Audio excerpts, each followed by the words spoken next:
Teşekkürler Aziz. Başlarken belirteyim, birazdan Deva Partisi görüşmesi sonrası bir açıklama yapılacak. Ankara'ya gideceğiz. Oradaki açıklamayı canlı olarak ekranlara getireceğiz. İzleyicilerimize paylaşacağız diyelim. Bu ziyaretleri nasıl buluyorsun? Nasıl değerlendiriyorsun? DEM Parti İmralı heyeti bugün Ali Babacan'la ve öğleden sonra da Devlet Bahçeli ile birer görüşme gerçekleştirecek. Neler söyleyebiliriz bu konuda? Evet, yani aslında bu ziyaretler önemlidir. Hem doğrudan DEM Parti İmralı heyetinin partileri ziyaret etmesi. Çünkü bu arada birçok gelişme de yaşandı ve raporun, yani meclis komisyonunun raporunun hazırlanma aşaması bu böylesi bir süreçte DEM Parti İmralı heyeti de tüm partiler, yani bugün bu saatlerde Deva Partisi'ni ve öğleden sonra ise doğrudan MHP Genel Başkanı Devlet Bahçeli'yi ziyaret edecek. Hem bu ziyaretler önemli, yani çünkü hem süreç açısından bilgi alışverişinde bulunacak. Sürecin çünkü doğrudan İmralı ile görüşmeler yapıyor ve bu görüşmelerde neler konuşulur, neler yapılması, hangi adımların atılması noktasında büyük ihtimalle bir bilgi alışverişinde bulunacaklar ve ayrıyeten komisyon hazırlık aşamasında hayati adımlar bekliyor. Yani komisyonun raporu yazma aşamasında nasıl bir tavır izlenilecek, hangi maddeler üzerinde anlaşılacak, partilerin tutumu nedir? Büyük ihtimalle bu noktalar da gündeme gelecek ve konuşulacak. Çünkü bazı benzer, özellikle komisyonun İmralı'ya gidip gitmemesi noktasında büyük bir tartışma olmuştu. Kim gidecek, kim kalacak gibisinden ve CHP ve Yeni Yol grubu üye vermemişti ve bu eksiklerle gidilmişti. Şimdi benzer bir durumun komisyonun raporunun hazırlama aşamasında da benzer partilerin benzer sorunları çıkmaması noktasında hem bu ziyaretler yapılıyor hem de dediğim gibi diğer yandan da komisyonda partisi bulunan üyeler de bir raporlarını komisyona sundu. DEM Parti, MHP, AKP, CHP, Yeni Yol grubu tek komisyona raporlarını sundu ve bu raporun bir an önce kim neler söylüyor, hangi noktada ortaklaşılıyor, hangi noktalarda farklılaşıyor, bunlar belirlenip rapor hazırlanacak ve sonrasında bu raporlar meclise, ihtisas komisyonlarına gönderilecek. Buradan görüştükten sonra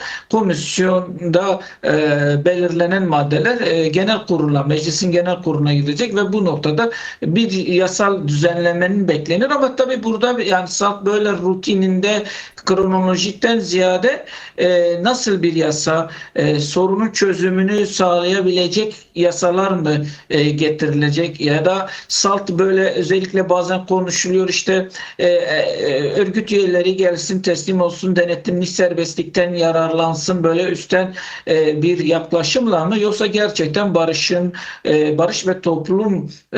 ve demokratik toplum sürecinin ruhuna uygun, barışın toplumsallaşması ruhuna uygun yasalar mı düzenlenecek? Yani bu noktalarda biraz odaklanmak gerekiyor. Çünkü birçok düzenlemenin yapılması gerekiyor. Yani umut ilkesi var, TMK var, CMK var, geçiş süreci var, entegrasyon yasaları var ve bunlar çok önemli konu başlıkları.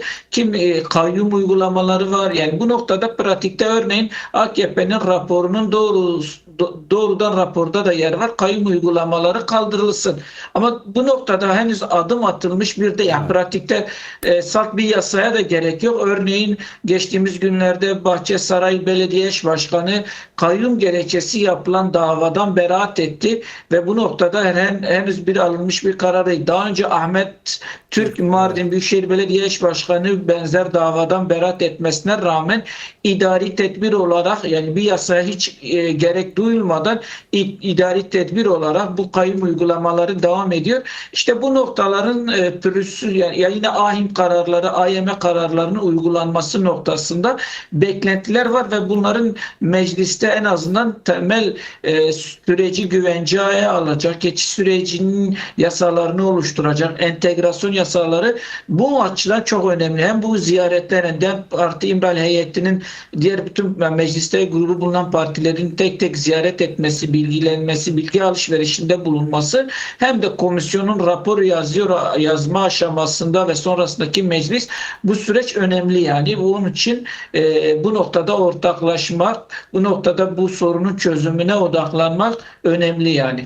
Peki Aziz, şimdi tekrar meclis komisyonuna raporlar gelmeye başladı. Şu ana kadar grubu bulan 3 parti AKP, MHP ve DEM Parti raporlarını meclis komisyonuna verdiler, teslim ettiler. CHP'nin pazartesi gününe kadar bir müsaade istediği yönünde, pazartesi günü raporunu teslim edeceği yönünde bilgiler de paylaşıldı. Şimdi raporların içeriği ve ortaklaştırılması konusu Türkiye'nin geleceği açısından çok önem arz ediyor. Şimdi partiler nasıl yaklaşacaklar bu rapor aşamasına, nasıl yaklaşıyorlar daha doğrusu? Şöyle yani şimdi hani doğrudan komisyonlar rapora belki nasıl yaklaşacaklarını biz şu an bilemeyiz ama en azından söylemler Evet, üzerinde nasıl yaklaşmaları gerektiğini biz biliyoruz. Yani örneğin şimdi şöyle bir şey var. Günlerdir CHP Genel Başkanı Özgür Özel hem CHP olarak hem de bu Kürt sorunun çözümü olarak noktasından elimizden parti olarak ne gelirse yapmaya hazırız dedi. Hatta Rojava'daki Kürtlerin huzuru, güvenliği, Türkiye'nin güvenliği, huzuru derim. Oradaki sorunun da çözülmesi gerektiğini, burada adımların atılması gerektiğini net bir şekilde bunu ortaya koydu. Şimdi bunları ortada durmuşken o zaman komisyonda bu sunulan raporda o zaman ne olması gerekir? Entegrasyon yasalarına destek vermesi gerekiyor. Evet. Kayyum uygulamalarına son verilmesi gerektiğini defalarca tüm partiler o zaman kayyum uygulamasının son bulması noktasında ortaklaşmaları gerekiyor. Yine en çok böyle tartışılabilecek belki konulardan yine partilerin farklı ya da partilerin eşit yurttaşlık ya da Kürt Halk Önderi Abdullah Öcalan'ın durumu. Bu noktalarda nasıl bu partiler nasıl ortaklaşacak? Yani umut ilkesi, umut hakkı gibi bir çok önemli ahim kararlarına sürekli CHP atıf yapıyor ya da AKP atıf yapıyor ya da Yeni Yol grubu atıf yapıyor. Bu yasaların en azından kararların uygulanması gerektiğini. Şimdi bu kararlar Kürt Halk Önderi Abdullah Öcalan için de var. Yani hak ihlali var. Hani umut hakkı uygulansın. Yarın öbür gün komisyonda bu noktada CHP hayır umut ahim kararları uygulansın ama Kürt Halk Önderi Abdullah Öcalan için uygulanmasın gibi bir tezle, gibi bir karşı duruşla gelirse bu sorunun çözümü noktasında, bu sorunun bu raporun ortaklaşması noktasında ayrılık olur ve bu noktada söylediği sözlerde de bir samimiyetsizlik ortaya çıkar. Yani eğer ahim kararları uygulanacaksa herkes için uygulanmalı. Bu Kürt Halk Önderi Abdullah Öcalan için de uygulanmalı. Demirtaş için de uygulanmalı. Osman Kavala için de uygulanmalı ya da AYM kararları aynı şekilde. Herkes eşit bir şekilde uygulanmalı. Birine uygulanır, birine uygulanmasın diye değil yani. Ya da yasalar ya da ortaklaşacağı doğrular daha çok ilkesel olmalı. Yani elbette MHP infaz düzenlemesi kesinlikle yapılmalı dedi ama Fethiye'de şöyle bir şey de yapıldı.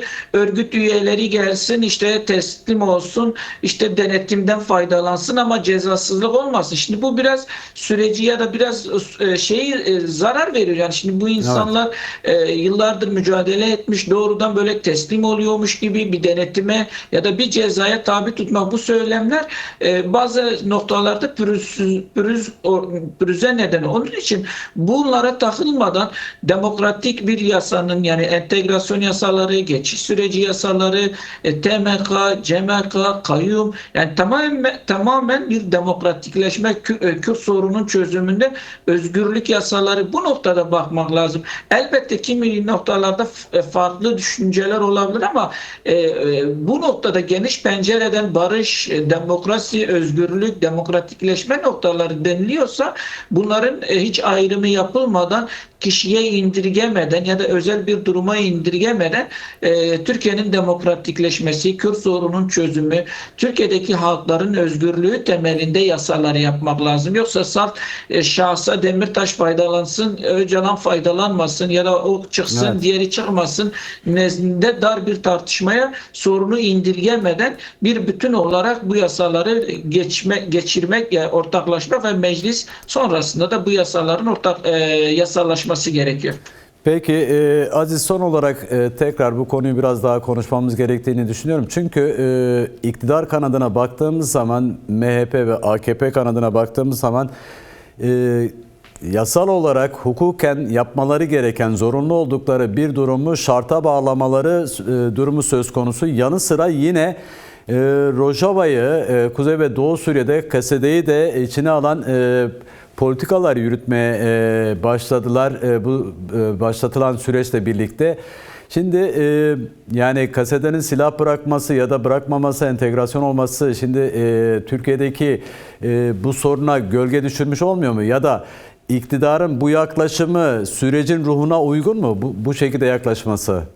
Yani Kuzey ve Doğu Suriye'de Rojava'da Kürtlere Kürt düşmanlığı yapacaksın. Oradaki insanlara gelip burada ben Kürt sorunu çözeceğim diyeceksin.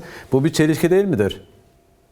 Kesinlikle çelişki ve sürecin ruhuna uygun değil. Bu noktada Kürt Halk Önderi Abdullah Öcalan defalarca uyarıda bulundu. Bu noktada açıklamalarda bulundu. Yine Kürt Özgürlük Hareketi temsilcileri doğrudan bu sorunun çözümü için birçok samimi adım atıp ve bu noktada hiç karşılıklı bir şeymiş gibi düşünmeden adımlar atan, yani özellikle Kürt Özgürlük Hareketi tarafından PKK feshedildi, silahlar yakıldı, Türkiye'den tamamen güçlerini çekildiği noktasında yapıldı. Bunlar tamamen bir karşılıklı bir anlaşmadan ziyade Kürt sorunun çözümünün için samimiyet göstergesini, samimiyeti göstermek için bunları yaptı. Bu noktada önemliydi.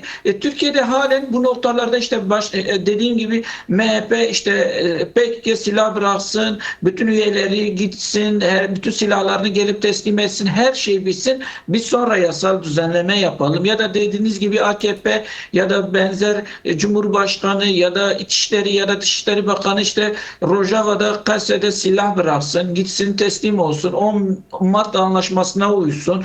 Bütün bunları hepsini yapsın, biz sonra yasa geçelim. Böylesi birbirine bağlayan, birbirlerine neden oluşturan, birbirine böyle bahaneler oluşturan sürecin ruhuna kesinlikle uymuyor ve bu da toplumdaki o sürece olan inancı, güveni de zedeliyor. Yani madem bu kadar adım atılmışken AKP neden bir adım atmıyor? Neden yasal adımlar atmıyor? Evet. Neden sürekli bin dereden su getirir gibi başka yerden? Elbette eğer bir sorun varsa Rojava'da ya da silah bırakmaları gerekirse oraya ya da bırakmamaları gerekirse orada bir irade var, bir özel yönetim var, bir Suriye yönetimi var. Bu oturulur, konuşulur. Bir entegrasyon süreci Rojava'da, Kuzeydoğu Suriye'de de malum bir süreç var.